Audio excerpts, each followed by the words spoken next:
días, buenas noches, estén donde estén escuchándonos. Bienvenidos y bienvenidas a Justicia Impositiva, un programa de Tax Justice Network, la red de justicia fiscal. Transmitido directamente desde Londres, sede de Paraísos Fiscales. Les hablan Marcelo Justo y Marta Núñez. En este programa, ¿la guerra con Irán o el paso del petrodólar a los petroyuanes?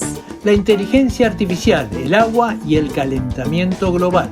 El Fondo Monetario Internacional y la democracia en América Latina. México, el dilema tributario para una redistribución económica. Esto es Justicia Impositiva, un programa de Tax Justice Network, la red de justicia fiscal.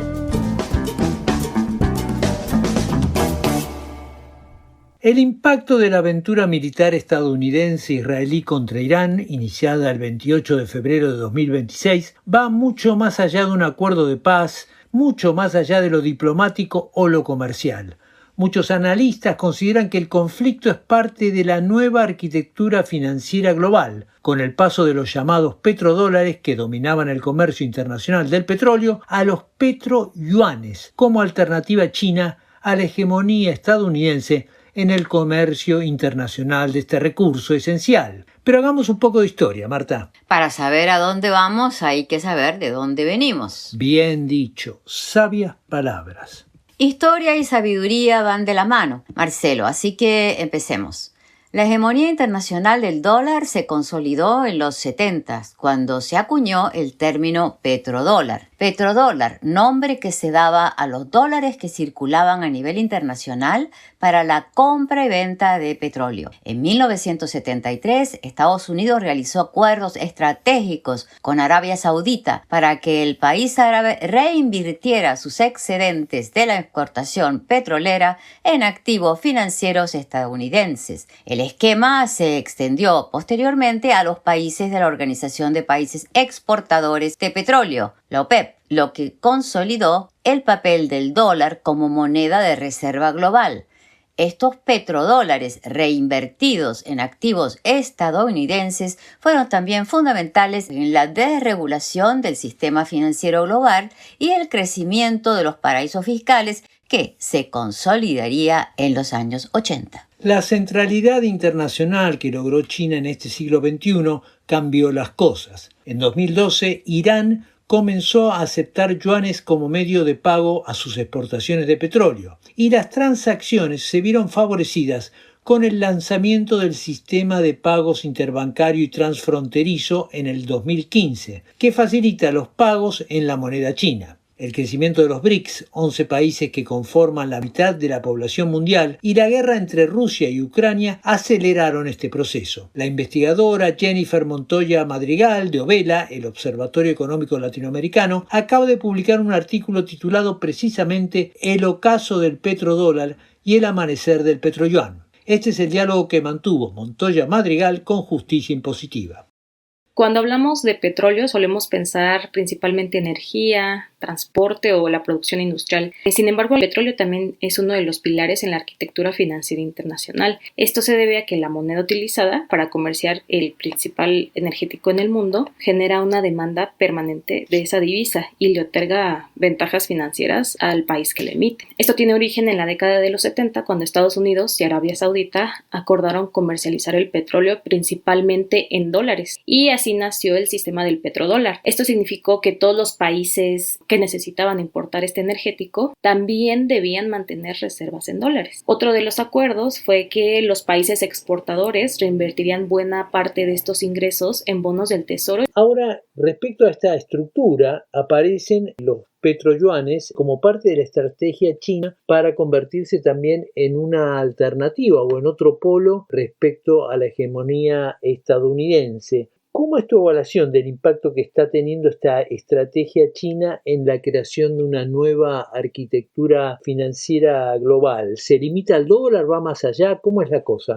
El petroyuan es una pieza de algo más amplio. Desde la crisis financiera del 2008, China y los países de los BRICS comenzaron a cuestionar esta dependencia excesiva del dólar, y como respuesta se ha construido de manera gradual una infraestructura financiera alternativa, como lo es el nuevo Banco de Desarrollo o el Acuerdo de reservas de emergencia. También incluye el yuan en el comercio internacional o la creación de sistemas de pagos alternativos. Y también es importante, India mencionó sus intenciones por crear un nuevo sistema que pretende conectar las CBDC, que son monedas digitales emitidas por los bancos centrales. Y esto facilitaría el comercio sin necesidad de recurrir al dólar. Este impacto, sin embargo, no es un reemplazo inmediato. Es una transición a un sistema más multipolar, que cada vez más países buscan diversificar sus reservas o comerciar en monedas nacionales y reducir su vulnerabilidad ante sanciones financieras estadounidenses. En los próximos años probablemente no veremos una nueva moneda mundial sustituyendo al dólar. Lo más probable es que coexistan varios polos monetarios, como es el de los BRICS y el de Estados Unidos, pero el dólar seguirá siendo muy importante y compartirá espacio con el yuan y con otros mecanismos regionales de pago. En el medio de todo esto hay aspectos coyunturales, como es, por ejemplo, ahora la guerra no solo está influyendo en el mercado del petróleo, sino además tiene un impacto concreto en la economía mundial. ¿Te parece que va a resolver todo con un acuerdo de paz o el impacto que está generando ya esta guerra va mucho más allá de eso? Me parece que desde la perspectiva económica el impacto va más allá de la posibilidad de alcanzar un acuerdo de paz. Incluso si las hostilidades disminuyen, muchos de los cambios que estamos observando ya forman parte de tendencias estructurales que venían formándose desde antes del conflicto. Con la llegada de Trump y sus aranceles ya se había observado una creciente desviación de los flujos comerciales y financieros fuera de Estados Unidos. Estas sanciones y la utilización del sistema monetario como instrumento geopolítico han llevado a numerosos países a buscar alternativas para reducir esta vulnerabilidad. Y en este contexto el petroyuan es una pieza central dentro del proceso de diversificación. Aunque la paz reduciría la tensión inmediata sobre los mercados energéticos, difícilmente devolvería el sistema internacional al punto de partida anterior. El conflicto funciona más bien como un catalizador de transformaciones que ya estaban en marcha. Y bueno, además estas sanciones han tenido un efecto paradójico. En muchos casos, en lugar de aislar completamente a estos países sancionados, han incentivado a una mayor cooperación económica entre ellos y China. Y esto ha fortalecido sus redes comerciales, financieras y de pago alternativas. Y esto ha contribuido directamente a acelerar la pérdida de hegemonía. Al mismo tiempo, ya se observan efectos económicos concretos. El aumento de los costos energéticos ya se han trasladado a las cadenas productivas y logísticas globales. Ya se han alimentado esas presiones inflacionarias en distintas regiones y la experiencia reciente pues demuestra que una interrupción en puntos tan estratégicos como lo es el estrecho de Hormuz puede afectar a la economía mundial. Y esto también nos lleva a un punto muy importante, que es que este conflicto podría acelerar la transición hacia energías más limpias. Y este es un sector donde China ocupa pues una posición estratégica. La investigadora Jennifer Montoya Madrigal de Ovela, el Observatorio Económico Latinoamericano, en diálogo con Justicia Impositiva. ¿Usted quiere hacerse un budín o cocinar algo sofisticado o entender la teoría de la relatividad? Le pregunta a la inteligencia artificial que en 2 segundos, contados por mí mismo, aparece la respuesta. Más allá de la precisión que tenga la contestación, es maravilloso apretar las teclas de un celular o una computadora y tener el universo al alcance. Y a uno no le cuesta nada. Pero realmente, ¿es gratis? Morgan Stanley, es decir, no una organización anticapitalista, calculó en un informe reciente que para el 2028 los centros de datos de la inteligencia artificial van a consumir 1.000 millones de litros de agua para la generación eléctrica y los sistemas de enfriamiento continuo que precisan de mantenimiento. Hoy los centros de datos en Estados Unidos y el Reino Unido están consumiendo el 6% de la electricidad que producen estos países, es decir, de gratis, nada. Justicia Impositiva le preguntó al investigador de la Universidad Nacional de Argentina, Rubén Manasés Adjian, si la inteligencia artificial está teniendo un impacto directo sobre el calentamiento global. Te diría que sí, porque la inteligencia artificial es una gran consumidora de 2 cosas: de sistemas de refrigeración basadas en agua y en generación eléctrica, que también requiere agua apta o agua dulce para poder generarse. Por supuesto que compromete, no se puede negar Si me pudieras como dar alguna idea de, por ejemplo, qué impacto está teniendo ya en estos momentos sobre la ecología, sobre la producción de electricidad de un lugar, de una ciudad. Primero me gustaría simplemente explicar de la manera más sencilla un concepto que es el de huella hídrica, ¿no? La huella hídrica es un indicador que se utiliza en ciencias ambientales para medir el volumen de agua dulce, directa o indirecta, que se utiliza para producir bienes y servicios, o que consume un individuo o una comunidad o una empresa.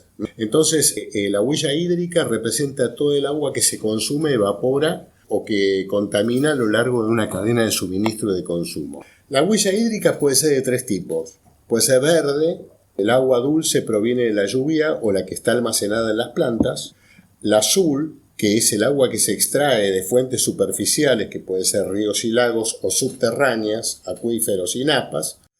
Y la huella hídrica gris, que es el agua necesaria para potabilizar o que tiene que ser adecuada al uso productivo al consumo, ¿no? O sea, es agua que en primera instancia no está directamente apta para el consumo. Ahora bien, la IA es una gran tomadora generalmente de aguas azules, esto es, de aguas de fuentes de ríos y acuíferos, y devuelve al sistema aguas grises.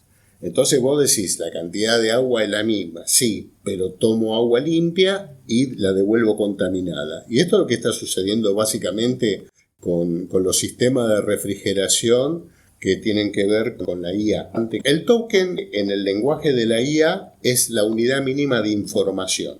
Todo se mide en token. Un token son una unidad mínima de información de hasta 4 caracteres. Cuando vos escribís en el Word 4 caracteres, puede ser alfanuméricos, eso constituye un token. Y es la unidad mínima de información que la IA toma para leer, comprender y producir un texto. Las IA actualmente, las multimodales, las que trabajan con texto e imagen, procesan cerca de 260 tokens por segundo. Son 1040 caracteres por segundo, ¿sí? Y el cálculo token agua es de aproximadamente 5.100 litros de agua por millón de tokens procesados. O sea, por 4 millones de caracteres procesados, una app de IA utiliza 5.100 litros de agua. Este es un cálculo, por supuesto, estimado.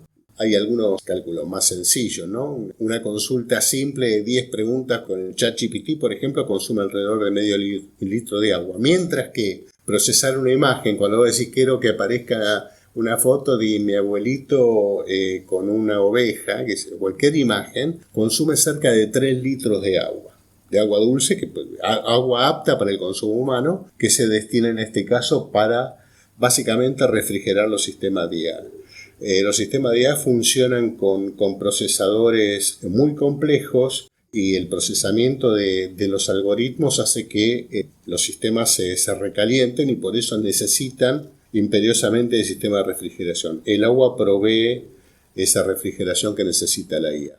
Otro dato, digamos, que yo he encontrado en el camino, por ejemplo, en San Francisco, el ChatGPT consume la misma energía que 33.000 hogares. Algunos datos que pueden ilustrar mejor lo anterior, ya que sacaste el tema del ChatGPT, ¿no? Hubo algunas recientes declaraciones de Sam Altman, que es el director ejecutivo de OpenAI, que precisamente lo que afirmaba es que en términos de uso de agua, ChatGPT recibe cerca de 1.000 millones de mensajes diarios. 1.000 millones de mensajes diarios, ¿no?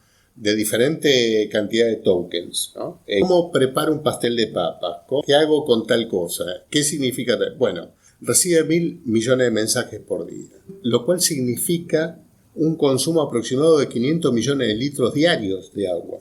Este dato que aportó Altman no fue corroborado luego por la compañía de manera corporativa, digamos, no hubo una respuesta corporativa en esto. Pero pensemos esto, 1.000 millones de mensajes de ChatGPT, que es apenas uno de los muchos bots que operan inteligencia artificial, ¿no?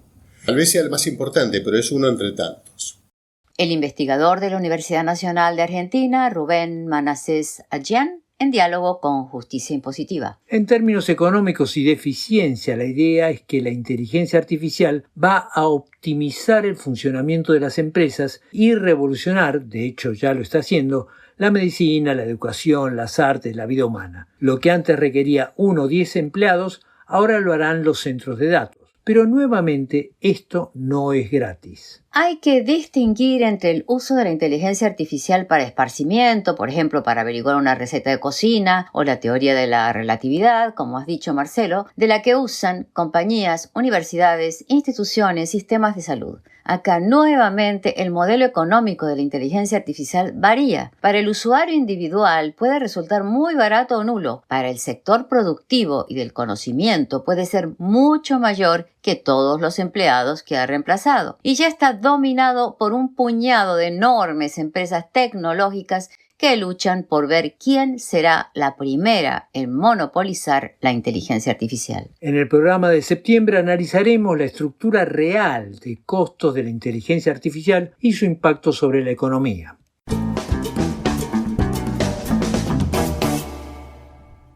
El Fondo Monetario Internacional fue fundado a fines de la Segunda Guerra Mundial para proveer estabilidad financiera global y evitar hecatombes como las que produjo el crack del 29, con la consiguiente recesión global, el ascenso incontenible del nazismo y el conflicto bélico que causó más muertes que ninguna otra guerra en la historia de la humanidad. En el marco de la Guerra Fría, la estabilidad financiera internacional que proveía el Fondo Monetario Internacional era el sostén de las democracias occidentales frente al comunismo soviético. Este es el trasfondo histórico. Adelantemos la película ahora a la actualidad. En la reciente revisión del acuerdo con Argentina, el Fondo Monetario Internacional criticó al gobierno de Javier Milei por no cumplir con las metas de inflación de reservas o fiscales. En el documento, el Fondo Monetario señaló que el gran problema del gobierno ultraderechista es la incertidumbre electoral. Voy a citar palabras textuales del documento del Fondo Monetario Internacional. Las incertidumbres políticas antes de las elecciones presidenciales de 2027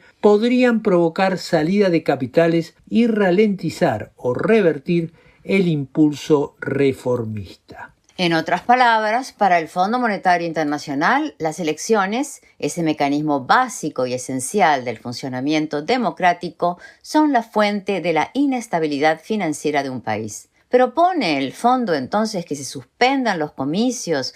¿Busca crear inestabilidad para garantizar que no haya un proyecto político alternativo al modelo del ultraderechista Javier Milei? Recordemos que el Fondo Monetario Internacional estuvo directa o indirectamente involucrado en los golpes de Estado militares de los años 70, en la caída de Salvador Allende en Chile o del gobierno peronista en Argentina, que acabaron con la democracia de ambos países y dejaron miles de desaparecidos. Justicia Impositiva dialogó con Oscar Ugarteche, académico de la Universidad Nacional Autónoma de México y autor de Historia Crítica del Fondo Monetario Internacional, quien comenzó por explicar la relación del FMI y la democracia.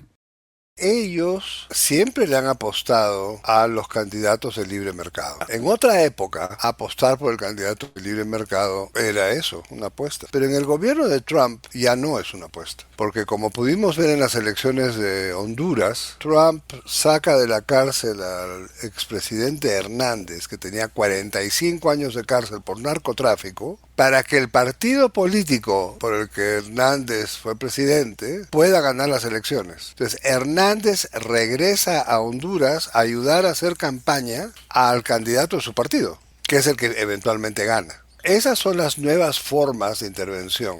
Lo que estamos viendo ahora en Brasil con Bolsonaro hijo yendo a visitar a Trump ahora. ¿Qué está haciendo Bolsonaro hijo en Washington con Trump? La visita que hizo López Aliaga a Trump, que terminó en que López Aliaga declaró que las elecciones peruanas eran fraudulentas, como declaró Trump, cuando claramente no las eran, pues, ¿no? Pero luego López Aliaga mismo se encarga de sacar a toda la gente que ha sido nombrada ahí a través de los mecanismos normales del Congreso para poner las condiciones para cometer el fraude. Eso es nuevo. Esta cosa es novedosa, se produce con la presencia de Donald Trump y la política que está impulsando Donald Trump, que es claramente intervencionista en todo el mundo, digamos, y en América Latina. Claro, o sea, el fondo no es exactamente el campeón de la democracia, ¿no? Pero intervención directa, abierta, como la que hemos visto en Honduras, en Colombia, yo creo que eso es novedad. Son formas de intervención abiertas que eran impensables. Se hubieran hecho con vergüenza, ahora ya no se perdió la vergüenza. Ahora todo es para demostrar que el que puede, puede, y que el grande es el papá, y que aquí quien manda, manda, o sea, muy agresivo, ¿no? Y esto es tanto por parte de Donald Trump y su gobierno y a través de sus distintos enviados, como por parte del Fondo Monetario Internacional. Como el fondo es un brazo extendido de la política exterior de Estados Unidos, cuando el fondo dice cosas, quien hace lo que el fondo dice que hay que hacer es el Departamento de Estado. Así es como está funcionando esto. Ahora, en tu caso te tocó participar en negociaciones del Fondo Monetario Internacional y además, te has dedicado a estudiar eso en tu libro Historia Crítica del Fondo Monetario Internacional. ¿Te parece que ha habido algún cambio con el tiempo, como dicen los que creen que el Fondo Monetario Internacional ya no es exactamente el mismo, o es simplemente el mismo organismo con otra cara y ahora, a través de Donald Trump, con un rol mucho más intervencionista? El fondo te va a decir que ellos no son intervencionistas, que los intervencionistas son otros. Porque claro, los que intervienen, o sea, el embajador de Estados Unidos no trabaja en el fondo, pero trabaja en pared con el fondo, ¿no? Es eso, o sea, así es como está funcionando. La que a mí me tocó ver, que fue la del Perú del 77, fue una donde la representante, que se llamaba Linda Koenig, todo el mundo se acuerda, Linda Koenig terminó echada del Perú como persona non grata. Ella se sentó en la mesa y comenzó a decir lo que quería. Y entonces el del Banco Central dijo, mire, de lo que usted quiere, nosotros podemos hacer esto, esto y esto. Nosotros queremos hacer esto, esto y esto. El efecto de hacer todo el paquete de lo que esta persona pedía era una recesión en el Perú muy fuerte. Y eso fue lo que yo vi. Yo era junior, entonces me sentaba contra la pared, ¿no? Yo llevaba estadísticas, pero lo que estaban hablando, estaban tratando de acordar unos ajustes fiscales para permitir una especie de relanzamiento de la economía al año siguiente. La posición del fondo era, acá tenemos que hacer un reordenamiento. Tratábamos con el gobierno militar, había una presencia muy fuerte del Estado en la economía, entonces ella dijo, no, aquí lo que hay que hacer es un reordenamiento, hay que reducir toda esta presencia del Estado en la economía y tenemos que cortar el déficit fiscal, pero además no solamente eso, la inversión pública. Y ese fue pues el gran pleito, la inversión pública. Ahora, ¿qué te parece cuáles serían los temas de inversión extranjera, litio, de apertura total de la economía? ¿Cómo te imaginarías una negociación del Fondo Monetario Internacional con los países latinoamericanos? Bueno, la agenda del Departamento del Tesoro. ¿Y la agenda del Departamento del Tesoro cuál es ahora? Que Estados Unidos se convierta en el gran inversionista en tierras raras en el hemisferio. Pero no lo es. El dato es de que no es el gran inversionista de tierras raras en el hemisferio. Y el otro dato es de que no tiene la tecnología de Estados Unidos para convertir esas tierras raras en útiles para la producción. Puedes sacar la tierra rara, pero mientras no la conviertas en alguna cosa que sea utilizable industrialmente, no sirve para nada. Y si no sabes cómo se hace eso, la tierra rara no te sirve para nada. Oscar Ugarteche, académico de la Universidad Nacional Autónoma de México y autor de Historia Crítica del Fondo Monetario Internacional.